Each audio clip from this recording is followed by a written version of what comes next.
With us tonight, we have the president of World Athletics, Mr. Sebastijan Kou. Mr. Kou, thank you for having us today. Oh, it's a great pleasure. Thank you. Thank you. So, first of all, we have a great opportunity to watch some of the world's greatest athletes here in Belgrade. How are you satisfied with the things going on so far during these Belgrade indoors? I'm very satisfied. We've seen already 2 fabulous days of competition. This is the final afternoon. We have many finals to look forward to and a continuation of the head-to-heads. We've had some great head-to-head races here and competitions in the field as well.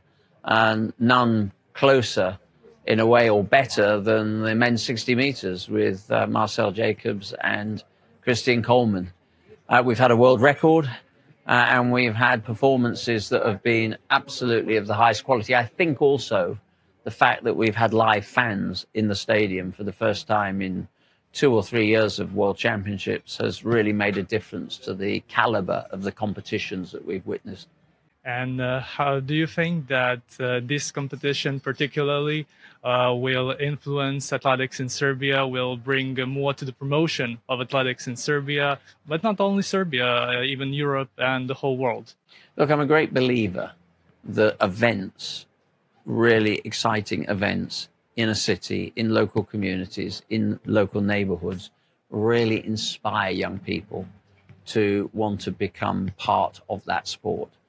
It doesn't always work like that, but so often it does. So what I was pleased to see yesterday was that there were so many young people in the stadium, so many young children in the stadium enjoying maybe athletics for the first time. The ambition then is for them to want to go and join a local athletics club and hopefully be a part of our sport going forward. Yes, and this evening we'll have the opportunity to watch Ivana. So what are you expecting from her? And do you think that Serbia will have some new athletic stars in the upcoming years? Since you mentioned a lot of kids came to the stands. Clearly the highlight this afternoon will be the women's long jump. You have a local hero, you have an iconic figure in the sport.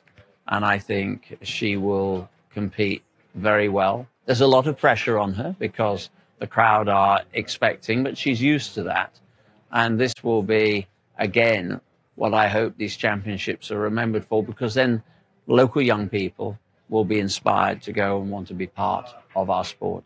And once again about the crowd, so you two were a great athlete back in the days, very successful. How much does the crowd implicate the result in the end? Does it give more motivation? You mentioned this is the first time we have the audience after a long period of time. Look, having a full stadium with noisy, passionate fans, which is pretty much what we had last night, really does set the scene, and it really inspires the athletes to be even more competitive. It's been a tough time in the last few years for athletes. You know, they got used to not competing with fans, then they got used to competing with fans, then they got used to not competing with fans again. And so it's been a difficult landscape for them. But it's pretty clear to me that if you have noisy, passionate fans in a stadium, then the athletes raise their game and they do literally rise to the occasion. Yes, and you mentioned we have some troubling years. Last couple of years were very troubling because of COVID-19. So do you think this World Indoor Championship brought the world of sport together? Not only the world of sport, but world together, united? Yeah, I think COVID has really driven 2 or 3 main agendas.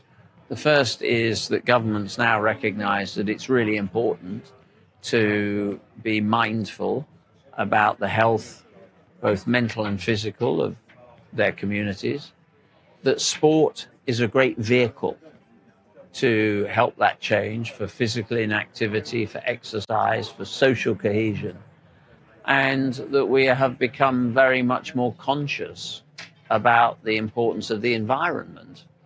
And athletics, in all those 3 spaces, is the best equipped sport to deal with some of those challenges. So this is a great moment for our sport, not just to show that it's a great sport and promotes athletics, but it's a great moment to show young people that we are confronting and using our sport, but confronting some of the challenges that they're most worried about.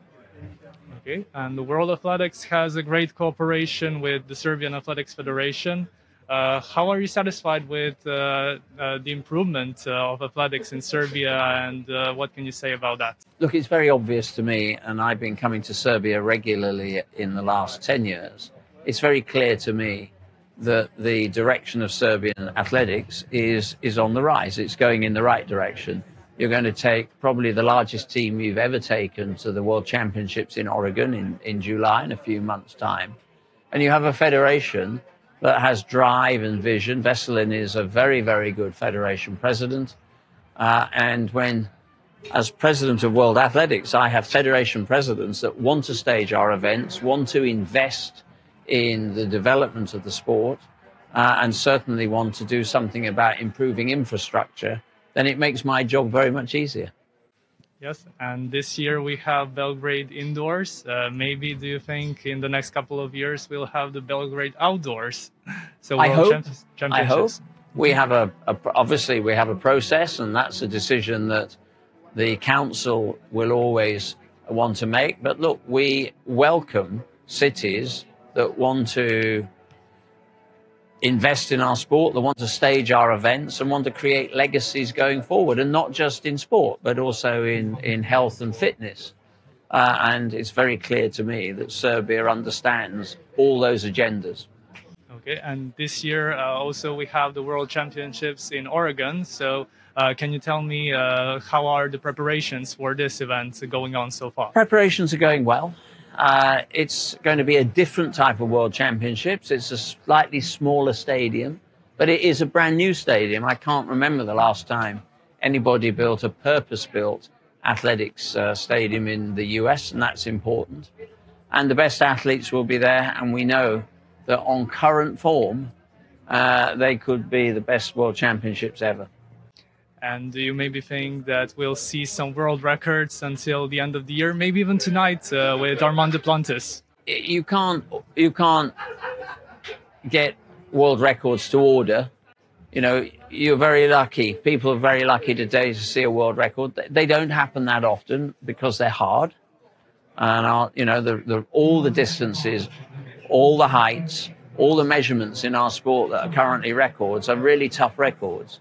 So what we witnessed this morning was terrific with Julia Rojas, but we want to make sure that people remember these championships for great competition and not just times. And we've seen some, as I've said, we've seen some fabulous head-to-heads that have really had this stadium rocking.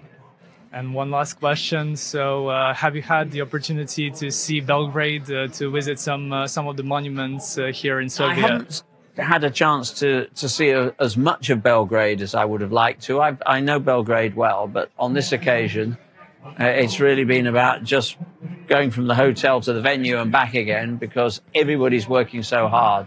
The local organizing committee, the federation, all the municipal authorities, all the things that go to make the championships what they are, and of course, the support from government. So thank you very much for having us, and thanks. And I hope you have a great stay in Belgrade until the end of the championships. Thank you so much.